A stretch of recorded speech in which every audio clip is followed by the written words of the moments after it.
यंदाची बारामती विधानसभेची निवडणूक अत्यंत अटीतटीची होण्याची चिन्हे आहेत. गेले 1992 सालापासून आपण पाहतोय की ही निवडणूक एकतर्फी झाल्याचे दिसून येते. परंतु यावेळेला मात्र ही निवडणूक पवार घराण्यातच होणार असल्यामुळे ही अतिशय अटीतटीची होण्याची चिन्हे आहेत. त्याचे संकेत देखील आता मिळू लागलेले आहेत. लोकसभा निवडणुकीच्या पूर्वी राष्ट्रवादी काँग्रेसमध्ये फूट पडली. शरद पवारांचा वेगळा पक्ष झाला, अजित पवारांचा वेगळा पक्ष झाला आणि या दोन्ही गटामध्ये लोकसभा निवडणुकीमध्ये लढत झाली आणि बारामतीची लढत ही देश पातळीवर गाजली. परंतु या निवडणुकीत शरद पवार यांनीच सारी सूत्रे हातात घेतली होती. त्यामुळे ही निवडणूक लोकसभेची जी निवडणूक आहे ती सुप्रिया सुळे विरुद्ध सुनेत्र पवार अशी न होता ही शरद पवार विरुद्ध अजित पवार अशीच झाली.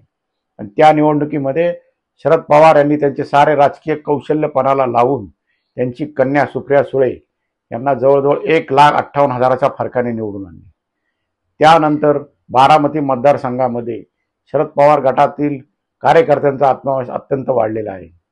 कारण बारामती विधानसभा मतदारसंघातच सुळे यांना तब्बल 48,000 मतांची आघाडी मिळाली आणि त्या आघाडीमुळे बारामतीत विधानसभा मतदारसंघात आणखी धक्का देण्याचं रणनीती ही शरद पवार गटाने आता आखलेली आहे.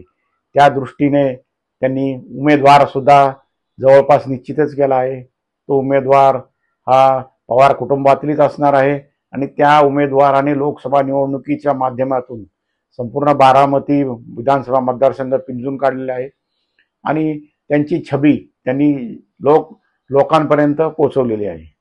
विशेष म्हणजे शरद पवार यांचा पूर्ण पाठिंबा आणि आशीर्वाद त्या उमेदवाराला आहे.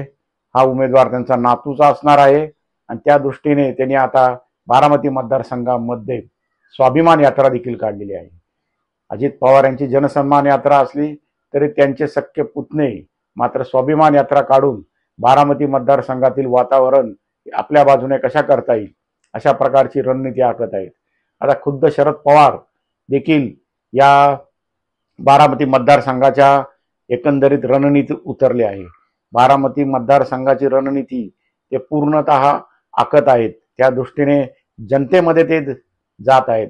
मागे एकदा शरद पवारांबाबत एका केंद्रीय मंत्र्यांनी म्हटलं होतं की जनसंपर्क हीच राजकीय क्षेत्रातील सर्वात मोठी ताकद असते. ती ताकद आज शरद पवार दाखवत आहेत. ते आपला जनसंपर्क अधिकाधिक वाढवत आहेत, लोकांमध्ये जात आहेत आणि लोकांमध्ये ते थेट संवाद साधत आहेत.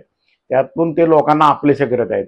अर्थात हीच त्यांची जी पॉवर आहे ती पॉवर आगामी विधानसभेत निश्चितच दिसू शकते. त्या दृष्टीने आता जे विद्यमान आमदार आहेत त्यांना प्रयत्न करावे लागणार आहेत. मागील निवडणूक ते विक्रमी मताने जिंकले राज्यात, परंतु या वेळेला मात्र तशी स्थिती नसणार आहे. कारण बारामती तालुक्यात शरद पवार यांनी कालच 3 ठिकाणी दौरे केले. तिन्ही ठिकाणी थेट जनतेत मिक्स झाले.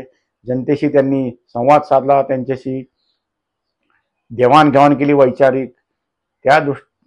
त्यामुळे साहजिकच शरद पवारांबद्दल एक वेगळी आत्मीयता लोकांमध्ये निर्माण होते. पूर्वी ती आत्मीयता आहेच, आत्ता देखील ती आत्मीयता कायम आहे आणि ती वाढवत नेण्याचं काम हे शरद पवार करत आहेत. मागे एकदा शरद पवार म्हणाले होते की मला अजून भरपूर काही करायचं आहे आणि अनेकांना मला पाणी पाजायचं आहे. त्या दृष्टीने ते आता कामाला लागलेले आहेत. ज्यांनी त्यांच्या विरोधामध्ये भूमिका घेतली त्या मतदारसंघामध्ये ते रणनीती आखून पर्यायी उमेदवार त्या ठिकाणी ते उभा देखील करत आहे. तशीच स्थिती ते बारामती ह्या त्यांच्या होम पिचवर देखील करत आहे. बारामती होम पिचवर त्यांनी मतांची पेरणी करायला आता सुरुवात केलेली आहे आणि ती पेरणीचं पीक आता ते आगामी 2 महिन्यात काढतात की पुन्हा मागच्या निवडणुकीची पुनरावृत्ती होईल हे पाहणे आता एक रंजक ठरणार आहे. एकंदरीतच बारामती विधानसभेची निवडणूक ही मागे कित्येकदा ही एकतर्फी झाली, परंतु या वेळेला ती मात्र एकतर्फी निश्चितच होणार नाही. ती अतिशय अटीतटीची असेल आणि तेच आता या दिवसेंदिवस ज्या राजनीतीच्या हालचाली चालू आहेत त्यातून आता ते स्पष्ट होऊ लागलेलं आहे. खुद्द शरद पवार यांनीच लोकसभेप्रमाणे बारामती विधानसभेची निवडणूक आपल्या हातात घेतलेली आहे. त्यामुळे जे आता निवडणूक लढणार आहेत त्यांना निश्चितच वेगळ्या प्रकारची रणनीती अवलंबावी लागणार आहे.